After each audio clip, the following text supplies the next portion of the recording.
Hola a todos, ¿cómo andan? Y bienvenidos a otro episodio de Mesa. Y como siempre decimos, en la mesa no se habla de política, pero hoy hablamos de política subnacional.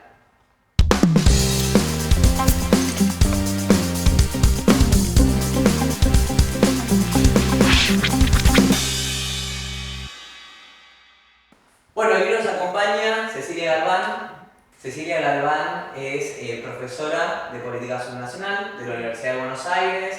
Hace más de 20 años que estudia instituciones políticas y democracia y actualmente se desempeña como la directora de investigación de Civic Compass. Gracias, Cecilia, por aceptar. No, gracias a ustedes. Muchas gracias. Bueno, la idea es... Abierta, también pienso que la mesa no se habla de política, pero bueno, en estas mesas sí. Claro, por favor. Sí. Es así, bueno. Primero, como hablar un poco tal vez de la política subnacional a un nivel más macro, ¿no? Bueno, primero por preguntarle qué es la política subnacional y por qué crees que es importante para la disciplina de la ciencia política. La política subnacional es una subdisciplina, o por lo menos nosotros lo entendemos así en la carrera de ciencia política, y por eso hay una propuesta de una materia, pero es una subdisciplina de la política comparada. Entonces, la política comparada, que sabemos que es un método específico de la ciencia política para lograr entender y comprender fenómenos y tratar de hacer generalizaciones, ¿no? La política subnacional también se escribe en eso. Entonces, como nosotros queremos hacer generalizaciones, viene a ser también un método específico para integrar el territorio, y acá aparece una palabra muy importante para la política subnacional, que es el territorio, en debates anteriores de la política comparada que había excluido al territorio en la comprensión de los fenómenos políticos. Y aquí arranca porque la política subnacional viene a confrontar, de alguna manera, con un corpus muy grande de la política comparada, de las teorías de democratización, de regímenes políticos, de entender los partidos y los sistemas de partidos, que tenían un sesgo nacional. Entonces, cuando nosotros hablamos de un sesgo nacional, es caracterizar a un país por un fenómeno que se medía solamente en el ámbito nacional, ¿no? Y que tenía conexiones territoriales y que tenía evidentemente diferencias a lo largo del territorio, pero que se calculaban, digamos, los fenómenos políticos o se promediaban justamente a partir de medias.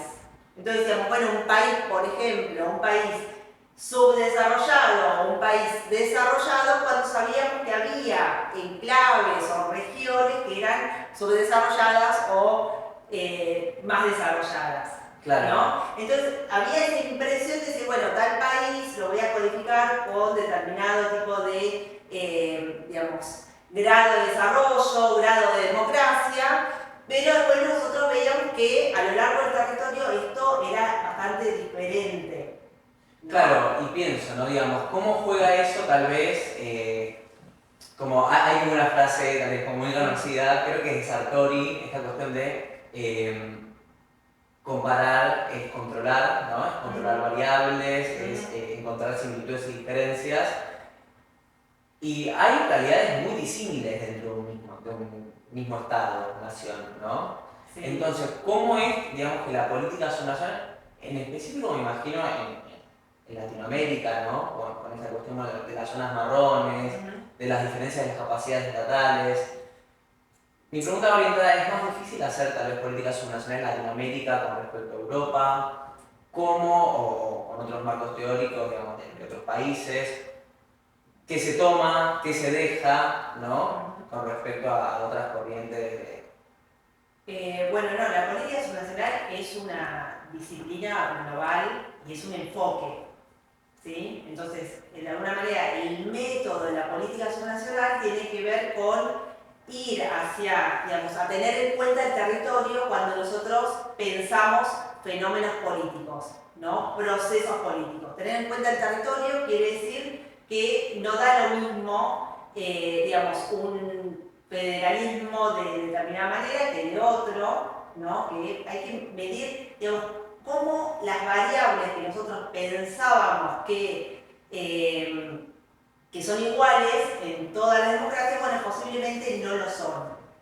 Entonces vamos a encontrar divergencias que están impulsadas por los territorios. Si bien eso parece algo como muy sí, ¿cómo se pone el juego ahí? Bueno, porque uno observa de una forma diferente, porque esta cuestión del territorio es como muy amplio, ¿no? Muy... No, porque hay algo que es clave con nosotros, cuando empieza la discusión sobre por qué vamos a ir hacia abajo, ¿no? Hay una frase de Snyder que es el scaling down, ir hacia abajo para poder comprender, por ejemplo, un proceso de descentralización, ¿no? Entonces, bueno, ¿por qué es relevante ir hacia abajo? Porque la información que nos provee nos va a dar cuenta de más información del fenómeno y nos va a dar cuenta de otros actores que a veces nosotros no teníamos en cuenta. Y básicamente esto se hace de manera comparada. Por eso digo que sí es controlar, digamos, y hay que hacerlo también de alguna manera importante, digamos, que sea bien definida en el sentido de bueno, tener un método de aproximación de los casos y el mismo dilema de siempre de la política comparada, que es cómo seleccionamos los casos a nivel subnacional, cómo comparamos países, digamos, qué tipo de comparaciones vamos a hacer, digamos, si hacemos comparaciones dentro de un mismo país o dentro de dos países diferentes y, bueno, y es otro tipo de diseño de investigación. O sea, es el mismo dilema, pero con una riqueza que es aumentar el número de observación, que era aquello que nosotros teníamos como un problema de la política comparada, es decir, pocos casos, muchas variables. Claro. Entonces, una idea, digamos, original fue decir, bueno, vamos hacia abajo a tener mayores observaciones y tratar de comprender mejor los fenómenos de manera más completa. Claro, y cómo, digamos, esta cuestión se circunscribe, ¿no? Dentro de la ciencia política, o sea, a nivel temporal, en primer lugar, y después también cómo vos, Cecilia Galván, llega a este subcampo de la política comparada, que es un subcampo también dentro de la ciencia política, Sí. Digamos, ¿en qué momento se dan este tipo de debates? ¿Dónde se enmarcan? Bueno, eso es interesante porque hay como un quiebre. Cuando yo cursaba ciencia política, que termina en el 96, durante mucho tiempo de cursar, era muy bien. bueno, el debate era todo política nacional. O sea, incluso, digamos, era como una herejía, digamos, tratar de hacer política comparada con casos subnacionales. O sea, no estaba para nada en el horizonte, digamos, de un comparativista, de un teórico, digamos, de un cientista político. Las buenas comparaciones de hacer teoría y el desafío, digamos, poder ser odones de alguna manera o ser, digamos, aquellos teóricos más influyentes, tenía que ver con construir teorías alrededor de los países y no de las naciones. Sin embargo, a fines de los 90, empieza una oleada de, digamos, por un lado, por la necesidad de tener acceso a datos más cercanos, porque hacer comparación entre países es muy costoso, digamos, hay que financiar ese tipo de investigaciones, ¿no? Entonces hay un tema también de cómo hacemos ciencia, cuáles son digamos, las formas de financiamiento y demás, pero también de constatar que había fenómenos que nosotros no estábamos midiendo y que había transformaciones por abajo, ¿no? Como eso que se está moviendo y que empieza a aparecer. Hay algo que a mí me llamó la atención, que era alrededor del 2000, que es la primera visualización que yo tengo, que son los mapas electorales que empieza a ser escolar. Y bueno, creo que era en el 2000 que yo hice una presentación en una universidad privada. Bueno, y dije, bueno, acá es otra forma de ver lo electoral, ¿no? Empezar a mirar el territorio, cómo los votos se distribuían, iban mutando entre secciones electorales, entre distritos, digamos, y ahí, digamos, aparece un fenómeno. Entonces mi primera mirada de esto es sobre, digamos, los partidos políticos y los sistemas de partidos, que es la desnacionalización del sistema de partidos, ¿no? Y una desnacionalización es decir, bueno, una territorialización de la política, ¿no? Y que es un libro, hay un libro muy lindo que es La nueva política de partidos de 2005 de Calvo y Escolar, que mostraban todo este proceso de territorialización, y es decir, de independencia de la política o autonomía de la política territorial de la política nacional, ¿no? Eso en Argentina. Entonces aparece esa noción y es acá como indudable y algo muy, muy interesante que se había notado, digamos, algunos autores lo habían notado ya en el 83 con algunos datos electorales, pero bueno, para mí fue un antes y un después para empezar a mirar el territorio. Y por otra parte, a la vez, hay una serie de estudios referidos a descentralización, digamos, que son todos los procesos después de los 90, ¿no? La crisis del Estado en América Latina, y democratización también, digamos, qué pasó después de la ola de democratización en los 80, bueno, qué pasaba en el territorio. Entonces, esos dos son dos grandes caminos, ¿sí? Que nos llevan a poner en la agenda, digamos, lo que estaba pasando en el territorio. Entonces aparece la democracia subnacional, digamos, teorías o cómo conceptualizar los distintos niveles de democracia subnacional. Perdón, ¿no? Sí. Te interrumpo porque me parece como muy interesante esta cuestión de la relación entre la descentralización y la democratización. Sí. ¿No? O sea, son dos cosas que van de la mano necesariamente. No. Sí, no. O bueno, no. Se estudiaron de forma, digamos, son dos bibliotecas separadas, Claro. por decirlo de alguna manera. Por un lado está la biblioteca de la descentralización, que analiza todo lo que son los nuevos actores, los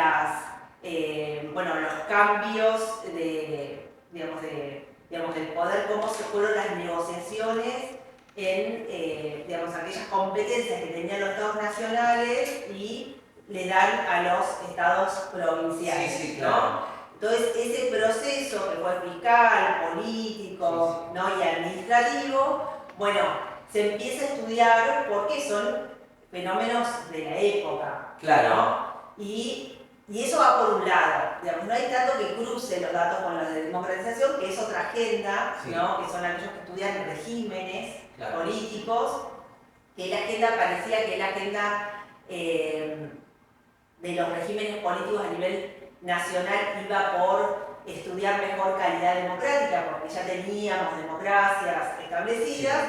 Pero aparece una nueva agenda que empieza a hablar de estas democracias a nivel subnacional que no tienen todos estos atributos que deberían claro. tener. ¿no? Claro, sí. Eso, digamos, y lo quiero situar bien en esto sería como entre el 2000 y 2010, más o menos los primeros 10 años del siglo XXI, que todo un esfuerzo por conceptualizar ese fenómeno, por ver después, digamos, como una primera ola de estudios subnacionales, ¿no? Claro. Que es más descriptivo y que están muy focalizados en lo que es el federalismo. Okay. Entonces tenemos en América Latina, mayormente vamos a tener 4 países y digamos, tratar de generar conocimiento sobre qué pasa a nivel subnacional en estos países que son Argentina, México, Brasil y Venezuela. Bueno, Venezuela va quedando, después no hay mucho escrito sobre Venezuela porque tiene otros dilemas, ¿no? Pero Argentina, México y Brasil sí, porque acompañan como una ola bastante similar de democratización, México más tardío y por otros canales, pero que muestran modelos que tienen escenarios para estudiar diversidad institucional y de regímenes a nivel subnacional.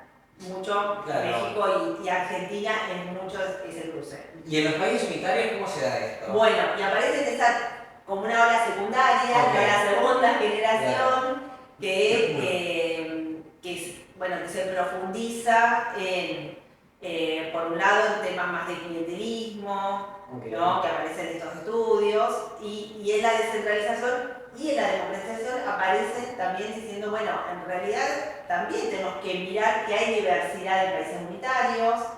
Cruza esta discusión lo que es la discusión sobre federalismos y unitarismos, ¿no? y verlo más como un continuo, y hay un aporte de Stepan que es muy útil, y nosotros en la materia lo tomamos al inicio, porque también muestra cómo, hay federalismos que son, digamos, están atravesados por la descentralización y otros unitarismos que también están atravesados por la descentralización. Entonces capaz que se parecen más algunos sistemas unitarios a unos federales que entre sí, ¿no? Entonces como que no está tan tajante la línea y se ve más como un continuo. Entonces decimos, bueno, tal vez hay un continuo entre unitarismo y federalismo y no son tan distintos entre sí. Entonces hay como un camino para estudiar democracia subnacional en países unitarios, más que nada Colombia es aquello que se usa un montón, digamos, hay mucho escrito, Perú también. Entonces hay bastante para decir, bueno, podemos extender digamos, los estudios de política subnacional y hacer teoría también con países unitarios y no el sesgo que era muy federal, porque se presuponía que en países federales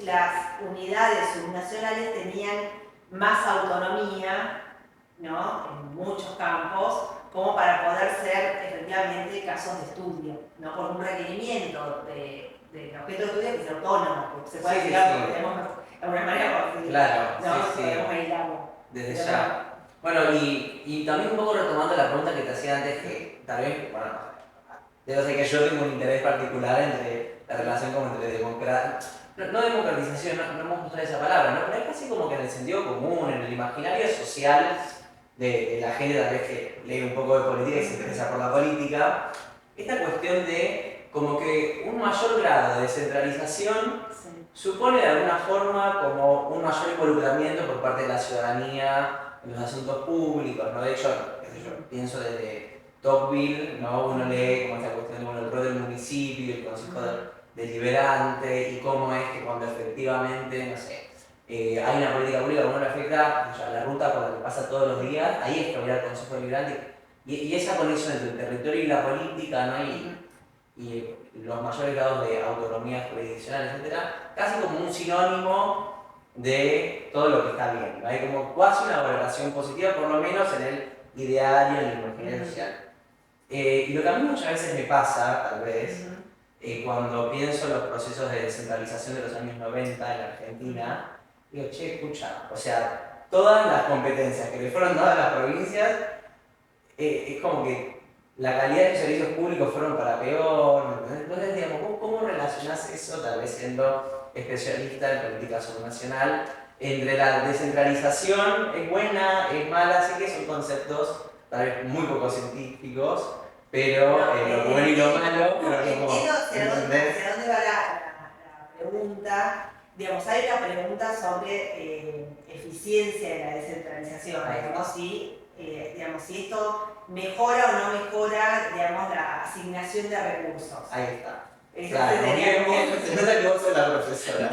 No, pero digo, sería hacia ese lugar. Bueno, y ahí se cruza obviamente con esto de democracia que vos hoy intentaste cruzar un poco, porque lo que nosotros, bueno, hay primero, la política subnacional es un buen laboratorio para hacer esto, porque uno puede ir a mirar distintos distritos, ¿no? Subnacionales y probar, digamos, efectivamente midiendo un tipo de política pública, digamos, descentralizada, digamos, cuáles son los requisitos, los factores que están ayudando a que esa política sea más eficiente, efectivamente. Entonces uno puede mirar si los factores hacen a competencia electoral, ¿no? Necesita en el ámbito competitivo, que, digamos, cuando hay competencia los gobiernos son más eficientes que cuando no hay competencia, entonces ahí puede haber variables políticas que estén explicando eso, después hay propias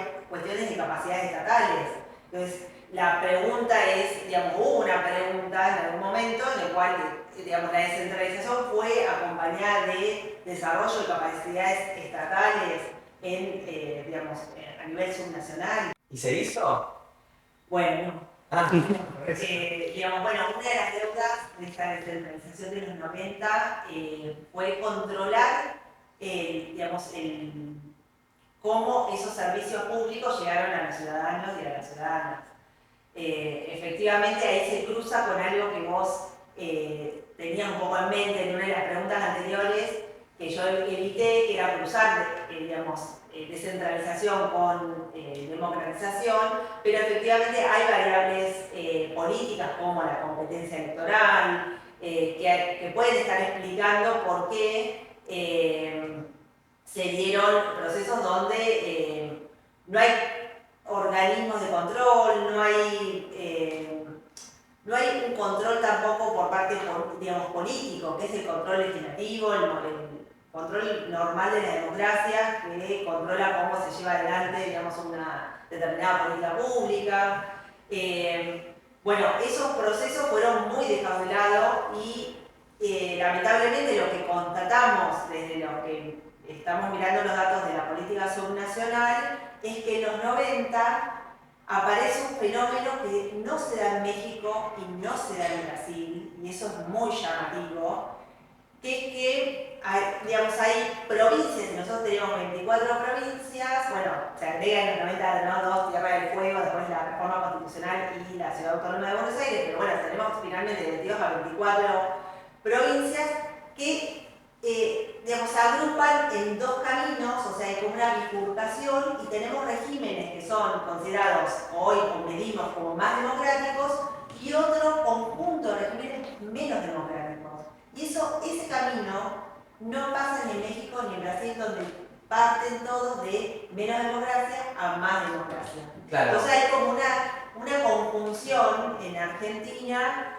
comparando tres países federales, que es, como una anomalía, ¿no? Que, pasan los años y, bueno, nos empezamos a tener que poder explicar un fenómeno nuevo que es un conjunto de, bastante importante de cantidad de distritos que son menos democráticos y que la parte tenían, o sea, ¿y eso qué quiere decir? Que tienen menos controles también. Entonces, ¿cómo impactan esos menos controles en una política, un poco, más eficiente hacia la ciudadanía o más responsable?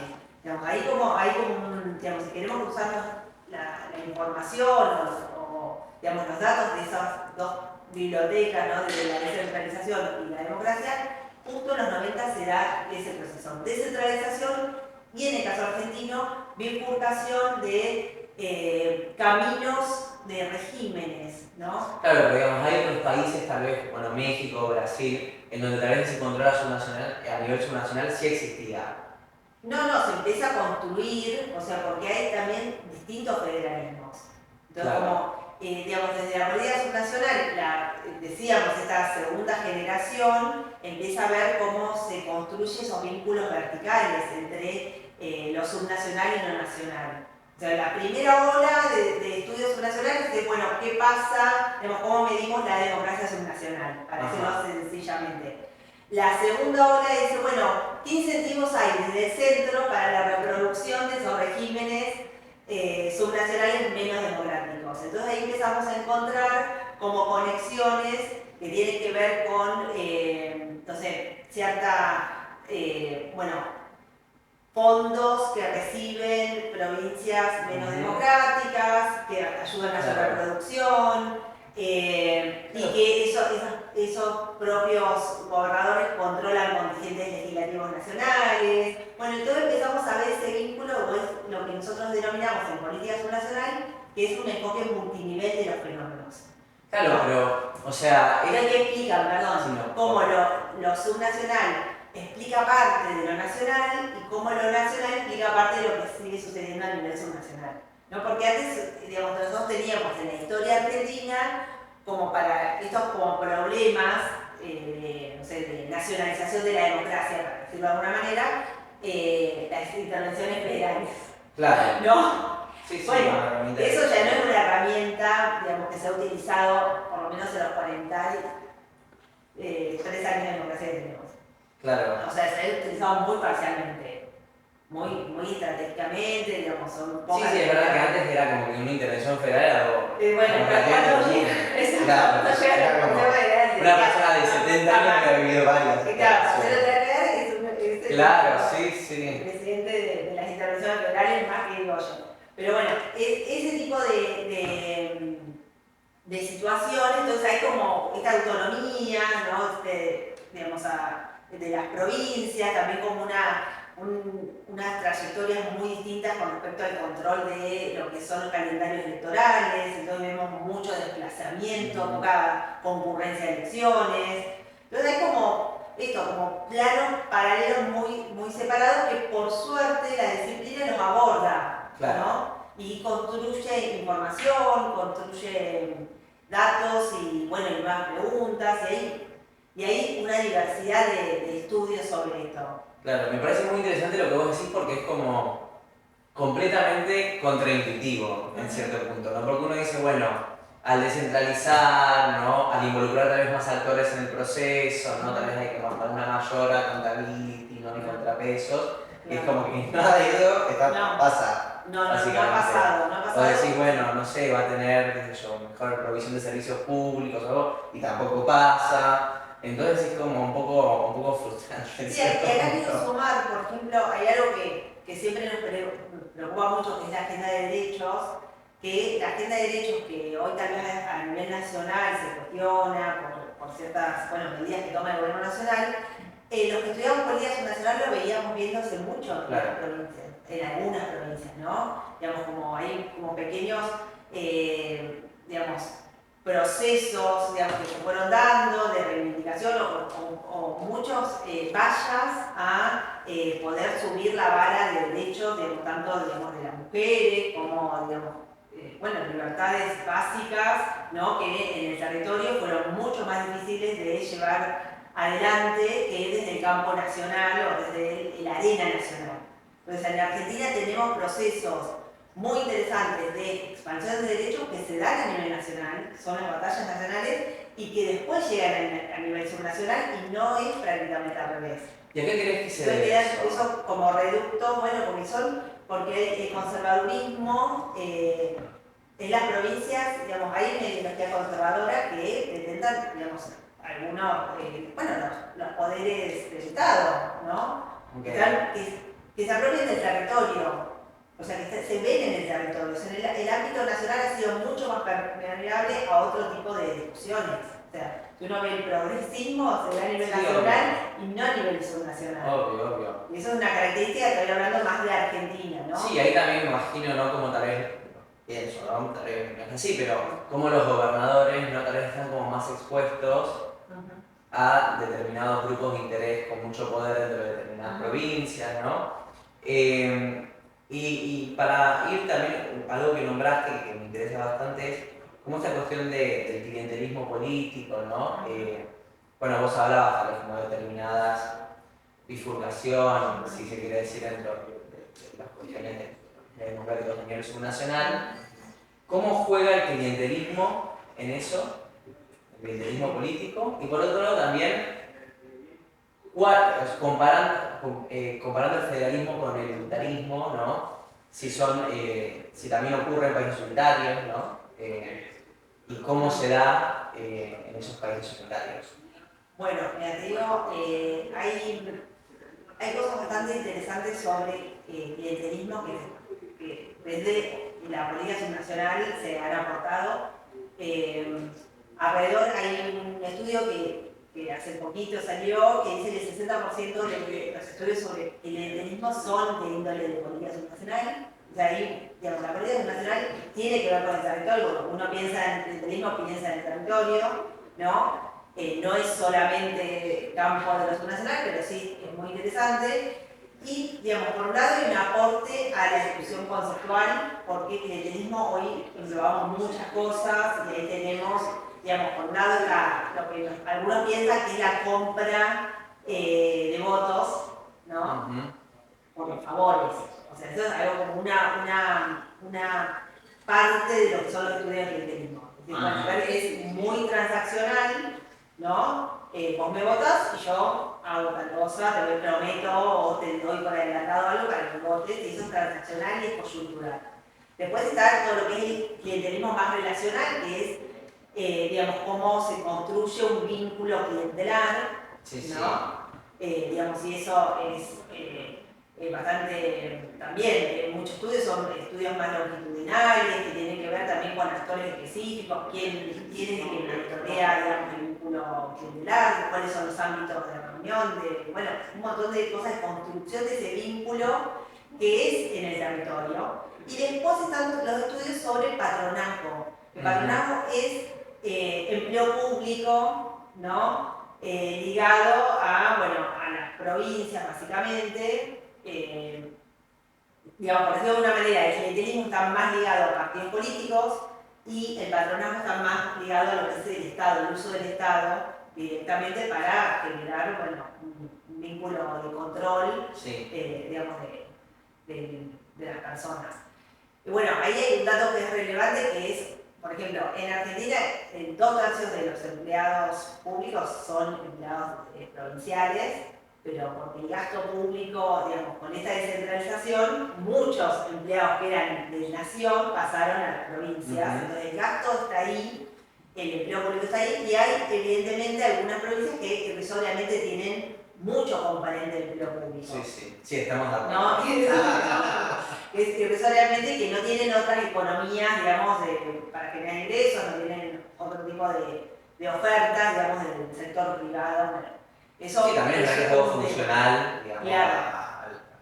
Y con respecto a la pregunta esto sobre unitarismo o federalismos, claramente sí, porque lo que nosotros cuando estudiamos en Investigación Nacional de Clientelismo estamos mirando partidos y la mayor diferenciación es entre partidos más ideológicos, institucionalizados, que tienen más vínculos clientelares relacionales, esos que construyen digamos, el lugar que es el día a día, cómo construyen esos vínculos, que están medio en desaparición, digamos. Pero también, y la otra cara del clientelismo, que es un clientelismo basado en partidos o que tiene un líder más independiente, ¿no? Que está ligado a eso y que es distinto. Claro, sí. ¿No? Entonces, como que lo que se está viendo es, entonces, por ejemplo, hay estudios sobre Guatemala, que dicen, bueno, ahí hay, digamos, los partidos son muy efímeros, ¿no? Y había estudios ahora que me haces pensar un poco sobre Brasil también, que hay un tipo de partidos menos ideológicos que son más sensibles a tender a generar vínculos clientelares, así, digamos, más episódicos, por decirlo, coyunturales. Y que es su propia debilidad, porque si uno piensa en cómo construís vos tu base electoral en base a un vínculo clientelar, es carísimo.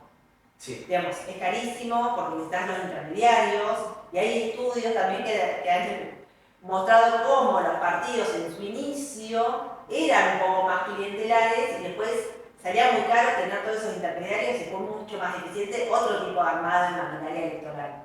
Claro. ¿No? Entonces la maquinaria electoral un poco es un mito, la clientelar, digamos, es un poco un mito, y creo que es algo que todavía falta mucha evidencia. O sea, hay trabajo etnográfico, digamos, estudios de casos muy acotados que conocemos, estas redes clienterales, las ayudas y demás, pero no terminan de explicar por qué efectivamente esa persona después va y efectivamente vota eso, por qué también ha cambiado el voto, ¿no? Porque a veces sí, digamos, decimos, bueno, o sea, hay... sí, sería como una cuestión estática de claro, muy estática de la elección y después sí, no explican también el cambio de voto. O sea, vos decís que ahí va más por el patronazgo antes que por el clientelismo. Claro, el patronazgo como una raíz de algún tipo de provincias, claro. O digamos, estados subnacionales, que es parte, digamos, de cómo estructuran, bueno, cómo se vinculan digamos, con los votantes o con aquellas personas que nos sirven a la administración, pero el clientelismo todavía queda mucho trecho para identificar bien, digamos, esto, porque mostrar, digamos, el cambio de favores por votos ha sido muy difícil. O sea, no tenemos grandes datos sobre eso. Sí, o sea, claro. es muy difícil. No lo tenemos, en realidad subnacional no lo tenemos. Y a mí debe ser difícil pedirlo. Es muy no sé, difícil. Empiezo a pensar como... Claro, sí, ahí se han hecho encuestas, o sea, se han hecho encuestas. Claro, están los trabajos de Aullero, que son claro, hermosos, sí, pero es también más etnográfico, claro. Entonces, bueno, eso es como algo que para mí, si bien es como son los estudios relevantes para entender cómo son los procesos de construcción de lealtades y conformación de vínculos entre partidos y sus votantes, una parte, ¿no? Explicar algo de esa construcción. Bueno, hoy los partidos están mutando mucho y bueno, tal vez la política nacional nos puede, tenemos que volver sobre eso y la teoría del clientelismo nos queda bastante corta. Claro. Muy corta para explicar los procesos de mantenimiento de un mismo partido a lo largo del tiempo, ¿no? Porque aparece como una... los estudios de clientelismo aparecen como, bueno, ¿por qué siempre se reelige el mismo? ¿No te da? Porque hay clientelismo. Claro, es como una variable que... Claro. Bueno, no, Es pensemos... como cuando empezás una investigación ya sabés lo que vas a tener. Claro, entonces ahí como que esa aplicación no, digamos, Claro. no, hay muchos estudios serios que, bueno, dan datos parciales porque son Claro. muy difíciles porque hay que vigilar, hay que, Claro. bueno, digamos, hay muchos requisitos para entender ese vínculo que si vamos a lo estricto es muy difícil de decir, bueno, acá hay clientelismo. Claro. Bueno, y ahora vamos a pasar a un bloque tal vez más relacionado al federalismo argentino per se, ¿no? Y partir de una pregunta que tal vez es algo que a mí no me deja dormir un poquitito. Hay muchas cosas que no me dejan dormir, tengo muy mal sueño, pero esta en particular, que está relacionado al proceso de construcción del Estado Nacional, ¿no? Efectivamente, tal vez hay como determinadas miradas con respecto a la historia argentina relacionadas a, bueno, no había Estado, pero había élites locales muy fuertes, ¿no? Y la Constitución Nacional del 53-60 nace como una forma tal vez, ¿no?, de resolver determinados conflictos entre esas élites, ¿no?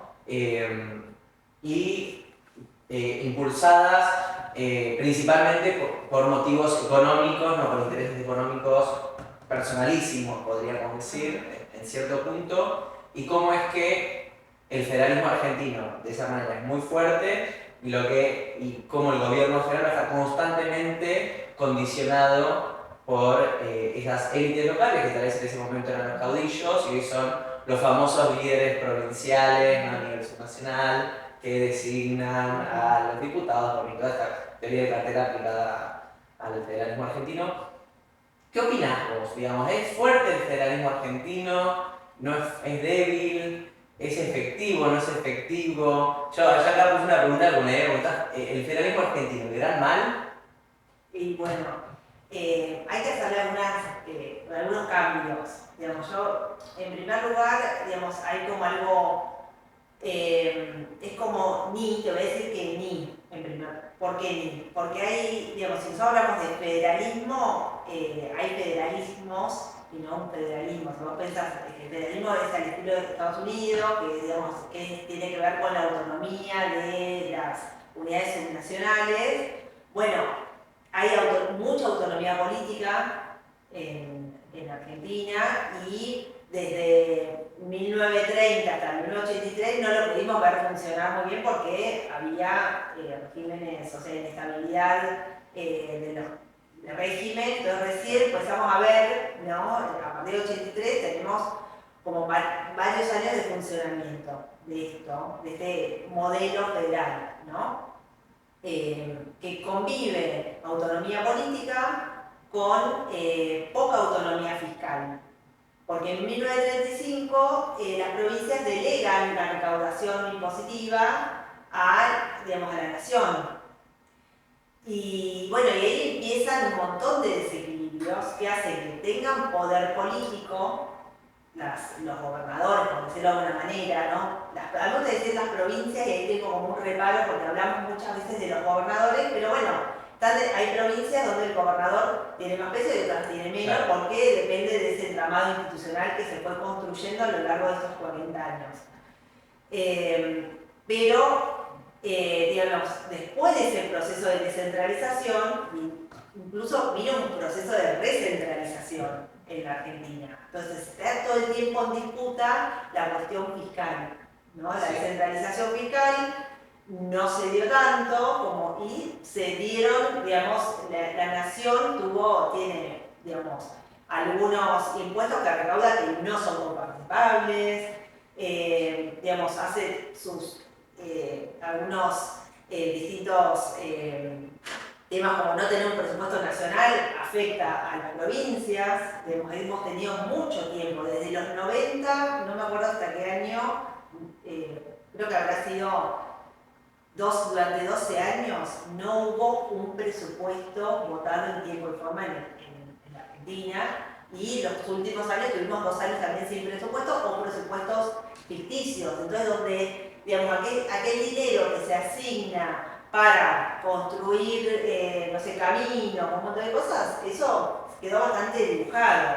Entonces nuestro federalismo, digamos, no lo diseña el Congreso, lo diseña el Ejecutivo, nuestro presupuesto, digamos, cuando lo ponemos en discusión. Entonces no es un federalismo tan fuerte. Donde sí está, digamos, muy consolidado es en la distribución del poder legislativo con la bicameralidad, ¿no? Con una bicameralidad simétrica, que para mí es el punto débil, porque viene, digamos, asentado en otra anomalía, ¿no? Que es un federalismo que está distorsionado demográficamente. Entonces tenemos 24 distritos con una disparidad demográfica y de Producto Bruto Interno en cada uno de estos distritos muy asimétrica, ¿no? Entonces hay como un desbalance, es un federalismo desbalanceado territorialmente, pero que se balancea a nivel institucional en el orden nacional en la las cámaras de senadores y un poco en la Cámara de Diputados. Entonces esta distorsión, ¿no?, de la representación hace que el federalismo digamos, termine siendo un mal. Claro. ¿No? Entonces, porque no representa a veces ni los ciudadanos que tiene, ¿no?, ni los problemas que tiene el propio federalismo. Claro, y cómo crees efectivamente las posibles performances del federalismo o tal vez reformas electorales, ¿no?, que se puedan hacer tal vez para establecer un mayor vínculo entre el ciudadano del territorio y el representante a nivel federal. Porque también pienso, ¿no?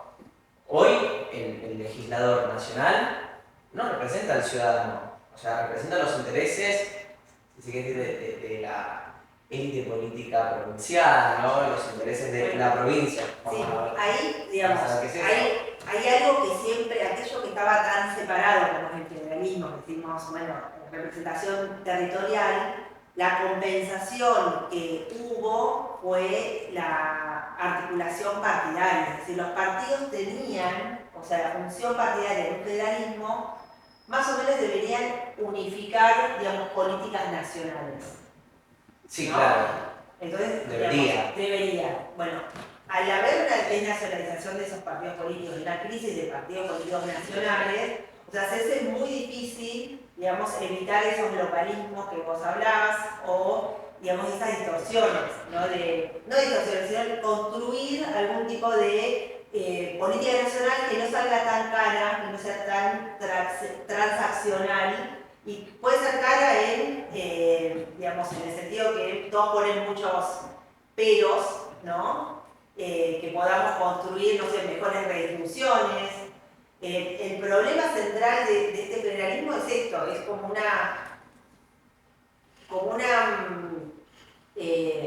explosión de aquellos canales que permitían unir aquello que por naturaleza está disperso y que las instituciones lo tendrían que unir y, digamos, y los partidos tendrían que encontrar un lenguaje común. Pero los partidos políticos no están teniendo tampoco espacios por fuera, por ejemplo, del Congreso Nacional para construir política nacional.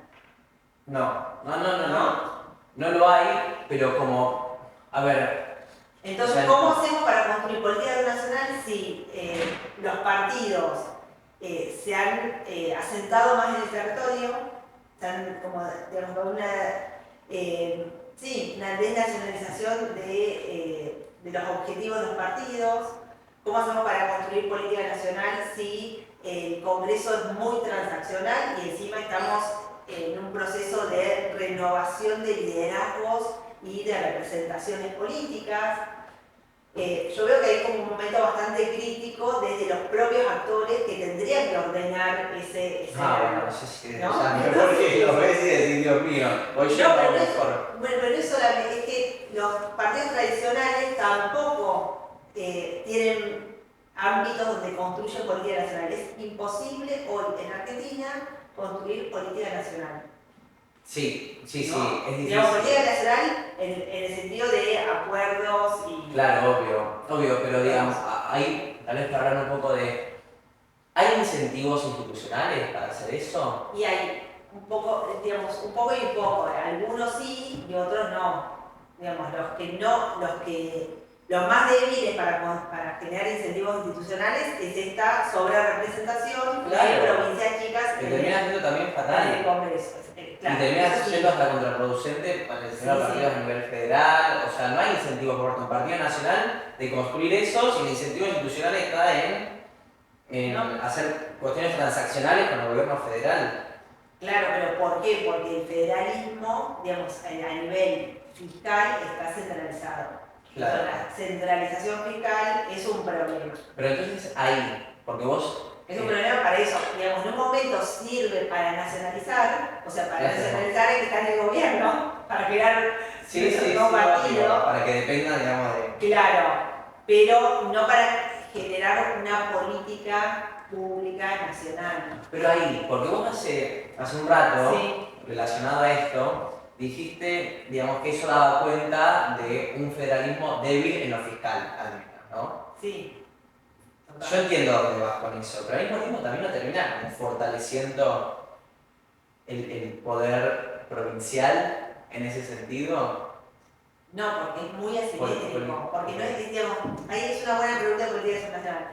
Reprobé el parcial. No, esa es una muy buena pregunta porque no todas las provincias tienen el mismo peso. Sí, claro. Entonces, sí, digamos, sí. la distribución, Las baratas, las baratas, de bajo mantenimiento, claro, mantenimiento, que hacen, digamos, que hace que ese juego, digamos, se mantenga, ¿no? Pero donde a la larga, bueno, pierde el ciudadano, que es la primera pregunta que vos me hiciste, bueno, claro. ¿qué pasa con el ciudadano? Digamos, Claro. ¿qué pasa con los bienes públicos? Bueno, Argentina dejó de producir bienes públicos hace mucho tiempo y también es una tendencia anómala en la región, básicamente, digamos, en promedio, los países están mejor en educación, los países están mejor en salud, ¿no? Y Argentina está peor en educación, peor en acceso a la salud. O sea, hay muchos problemas que, digamos, Sí, tenemos que abordar terrible. y que desde el diseño institucional federalismo parece ser que hay como este empate, ¿no? De fuerzas que por un lado tiran para la cooperación y otros que tiran para no cooperar y seguir reproduciendo un juego que no beneficia, digamos, a, no sé, la gran perdedora, como todos sabemos, es la provincia de Buenos Aires, o donde está la mayor cantidad de la población, los sectores productivos que quedan afuera de cualquier tipo de agenda. Sí, pero digo, a ver, por lo menos lo que yo pienso, ¿no? El federalismo argentino, como está diseñado institucionalmente, hoy en día incentiva a nivel federal no se provean bienes públicos, pero se aumenten las transferencias, que es lo que uno ve como en estos últimos años, ¿no? Que las transferencias aumentan muchísimo y hay una baja de la calidad de los bienes públicos. Y yo, bueno, tal vez ahí como que pienso de forma muy peyorativa, ¿no? Y como muy poco optimista en cuanto a la situación futura, pero uno de los grandes problemas es como está diseñado, digo de la Argentina a nivel económico, a nivel de provisión de servicios, es cómo está diseñado institucionalmente el federalismo. ¿Y cuál sería para vos cuál es el diseño? ¿Cuál de todos los factores del diseño institucional? No, porque es la representación legislativa a nivel nacional de las unidades, ¿no? Cómo está el Senado. Para mí, por ejemplo, hay un dato que da Alemania como país federal que dice, bueno, tenemos federalismo, pero digamos, no es simétrico.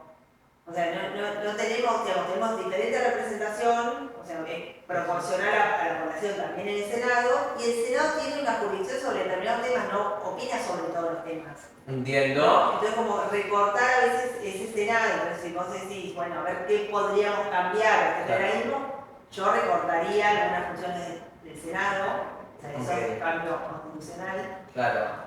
Y digo, no va a pasar, eso porque nadie va a querer ninguna provincia, va a querer recortar, ahí, digamos, pero bueno, son cuestiones que hacen, bueno, ¿para qué queremos que, digamos, cuando nosotros tenemos, por ejemplo, a diferencia de México, a diferencia de Estados Unidos, tenemos códigos penales nacionales, códigos civiles nacionales, bueno, entonces, en esa instancia, bueno, el Senado cumple esa función de controlar, bueno, a ver si efectivamente las provincias que tienen para decir, pero bueno, a veces funcionan como un lugar de resguardo de intereses que hace que lo nacional, bueno, sea mucho más débil que aquel lugar, digamos, de las autonomías provinciales. Entonces pareciera que las autonomías provinciales están por encima de un proyecto de bienes públicos de distribución igual en todo el territorio. Entonces esa discusión es, bueno, es un debate que en la Argentina hoy, digamos, lo sufrimos porque los bienes públicos no están iguales en todo el territorio y, sin embargo, tenemos un sistema de coparticipación federal que se piensa como solidario. O sea, esa es como la cuestión paradojal, porque se piensa como que tenemos que distribuir lo de todos, digamos, entre todos, pero después también se piensa que, bueno, que hay autonomías provinciales que nosotros lo aplicamos como queremos. Claro. Entonces, para mí, digamos, en el caso del federalismo, digamos, una coparticipación, digamos, solidaria, como es también la de Alemania, por ejemplo, bueno, se da con una contrapartida, claro, los controles. Lo que aparecieron fueron... Es como que hay plata, pero claro, bueno, después quiero hacer lo que se claro, entonces se pusieron dispositivos como los consejos federales para controlar esas políticas, ver cómo llegaban y terminaron siendo ámbitos de negociación política. Entonces, no hay ámbitos de control de políticas. Claro. Hay ámbitos de negociación, de metas, por ejemplo, y no hay metas. O sea, se negocia sobre cómo flexibilizamos las metas que queremos, pero no se negocian, digamos, las metas que queremos. Entonces hay como una distorsión entre lo que deberíamos hacer y lo que realmente hacemos, y eso sí tiene que ver con diseños del federalismo. Digamos, bueno, a ver qué inventamos del federalismo. Un Consejo Federal que sirve un poco para controlar, que son ámbitos de que algunos, digamos, donde nadie controla que se decide. Entonces son como ámbitos muy difusos, digamos, en las cosas de aplicación de la política pública, que es lo que en definitiva tiene que servir un entramado para que nos juntamos. Te hablamos sí, del federalismo. Bueno, ¿para qué nos juntamos? Para que esto salga mejor. Claro. No peor. No peor. Claro. Me parece ser que nos estamos juntando para otra cosa. Claro. Bueno, y justamente hay unos puntapiés relacionados al Senado, ¿no? Sí. Como a determinadas cuestiones, ¿no? Que crees que debería cambiar la Argentina, ¿no? De índole constitucional. Te quiero hacer esta pregunta para finalizar, que es una pregunta que te doy total libertad creativa. Bueno, tenés que hacer una reforma constitucional y vos ya tenés, digamos, la voluntad política, o sea, sin contabilizar la voluntad política. O sea, ya tenés las mayorías necesarias, requeridas, todo, no tenés que negociar con nadie. Es un poco como ponerte en ese lugar de dictadora, ¿no? De la Argentina, bueno, total autonomía. ¿Qué cambios harías en el sistema político a nivel nacional en cuanto al el diseño institucional del federalismo argentino? ¿Qué cambios harías en el sistema electoral? ¿No? Porque bueno, estudiaste muchísimo durante los años de tu trayectoria, tus 20 años de estudiar instituciones políticas. Así que bueno, un poco esa pregunta para cerrar. Bueno, un poco lo anticipé con respecto al federalismo. Para mí, restringir la jurisdicción del Senado, yo la restringiría. Hay organismos, por ejemplo, digamos, organismos como digamos, que pasan, que cuando se debate, digamos, la creación de, no sé, el defensor del pueblo, bueno, una bicameral para el defensor del pueblo, para nombrarlo, una bicameral del niño para nombrar el defensor del niño, bueno, toda esa estructura en el cual está el Senado, yo lo sacaría y pasaría a diputados. Ok. Digamos, como ¿Por qué? ¿Por qué? Porque me parece que como que la Cámara, digamos, Nacional, eso, digamos, en primer lugar, es la Cámara Nacional y que, bueno, hay cosas que se tienen que debatir ahí que las provincias no tienen que estar. Las provincias tienen que estar para otro tipo de temas, bueno. Sí, pero las provincias, ¿cómo está configurando institucionalmente hoy la cuestión? También tienen, digamos, una fuerte... Pero las provincias aparecen representadas en la Cámara de Diputados, los partidos, pero... Y está bien que lo hagan. Claro, Es pero decir, es ámbito para mí digamos, más de partidos que de provincias. Sí, pero termina pasando hoy en día. Te pregunto, o sea, yo no sé. Y tengo mis dudas. Yo pienso que sí. Ok. Yo pienso que sí porque en las provincias vimos que, digamos, por el tipo, bueno, otro es el tipo de renovación que tenemos, la renovación parcial de la Cámara de Diputados, nos haría una elección cada 4 años. Total. Esa renovación parcial termina siendo conservadora de alguna manera porque atrasa los cambios políticos y, digamos, genera un impacto para, digamos, el Poder Ejecutivo que se elige también una mayoría muy reacia, ¿no? Porque es la mayoría, la mitad de la composición anterior, entonces eso es un problema y la Cámara de Senadores es totalmente conservadora porque representa 8 años de preferencias políticas, o sea, no 6 años, Sí, perdón, 8 años, 6 años de preferencia política, es un montón, digamos, ese tipo de recurso, digamos, a la temporalidad de las preferencias me parece que es totalmente anacrónico. Es anacrónico, pienso que tendría que ser todo un poquito más sincrónico digamos, y es netamente conservador, ¿no? Yo entiendo que uno no quiere que todo cambie tanto, pero tener, bueno, unas provincias que representan unas preferencias de 6 años. Un tercio del Senado representa las preferencias de 6 años. Sí. O sea, es medio raro, digamos, digamos, no tiene mucha explicación o sustento. Tiene que ver con esta motivación del modelo de Estados Unidos, digamos, la estabilidad de las preferencias, de no hacer, digamos, que no haya tanto espíritu de cambio, ¿no? De controlar a las mayorías y demás.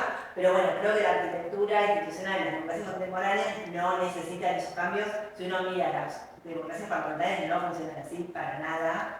O sea, son relaciones completas.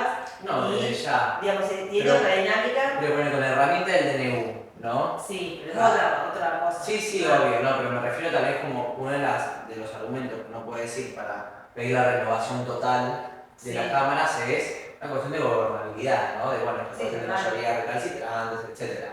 Pero al mismo tiempo, la herramienta del DNU es una herramienta institucional que tiene el Ejecutivo, además, digamos, de ser tácita en Argentina, ¿no? Que garantiza igual esa gobernabilidad.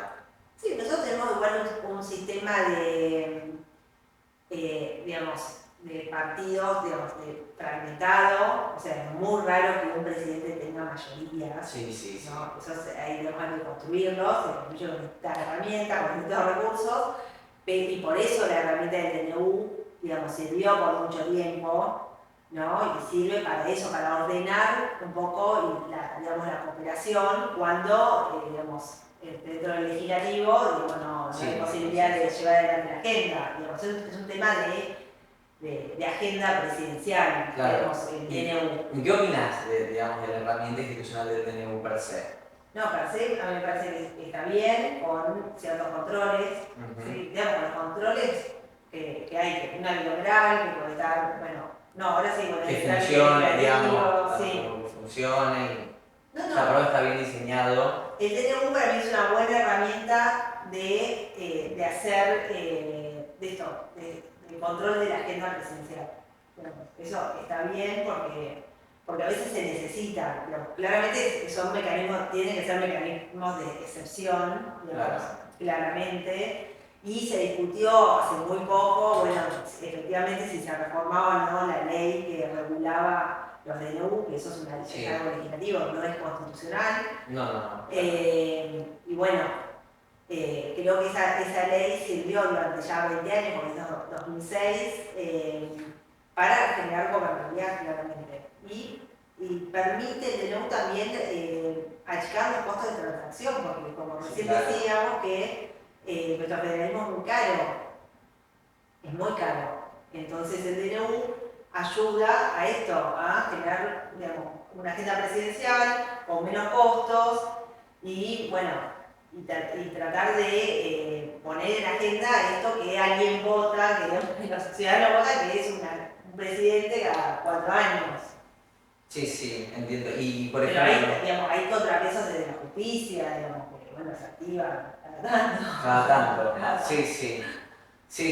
O sea, entiendo tu posición. Claro, no es que estamos solo con un DNU. No sé si estoy tan de acuerdo. Para mí las cámaras, yo en lo personal, estaría bueno que las cámaras que tenga vigencia determinada cantidad de días y que las cámaras se tengan que expresar para que siga vigente.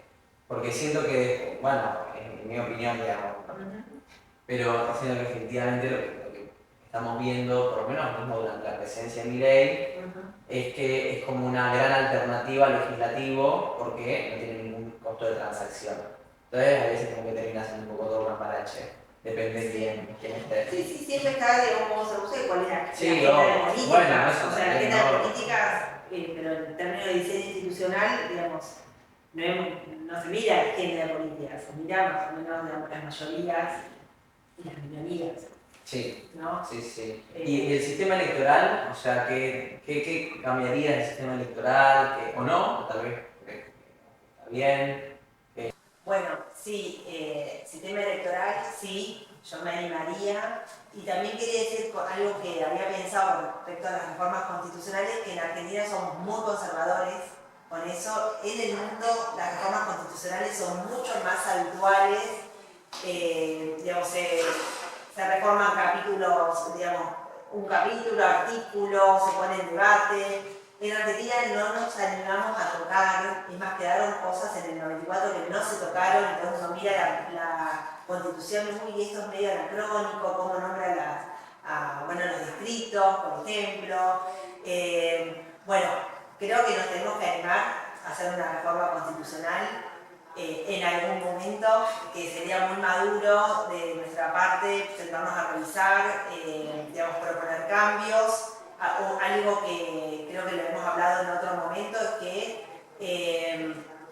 la reforma del 94 fue pensada con optimismo para los partidos políticos y le dio poco a la ciudadanía. O sea, la arquitectura está pensada en que, digamos, con una lectura de los 80 de un bipartidismo, y después eso no continuó, y en el 94, digamos, se tomaron como esas premisas, pero después del 90 ya no fue lo que vino. La historia nuestra es muy fragmentada y donde el ciudadano tiene muy poca injerencia. Hay muy poca injerencia del ciudadano y creo que hay que modificar esto, digamos, una reforma más pensada en la ciudadanía, en recursos, digamos, que sean los recursos no sean de las provincias, que sean de la nación. O sea, hay digamos, los territoriales, ¿no? Hay cosas que hay que repensar, pero, digamos, con esta idea de una democracia que dé bienes públicos, que es la gran deuda de la democracia en Argentina. Y bueno, la política internacional, la verdad que nos da mucho para entender por qué hoy la democracia en Argentina no ha dado bienes públicos. Bueno, gracias Cecilia, me parece un lindo cierre, muy lindo cierre, gracias por formar parte de Mesa, por formar parte de Ágora. Y bueno, en la mesa no se habla de política, pero hoy hablamos de política subnacional. Gracias. Chao.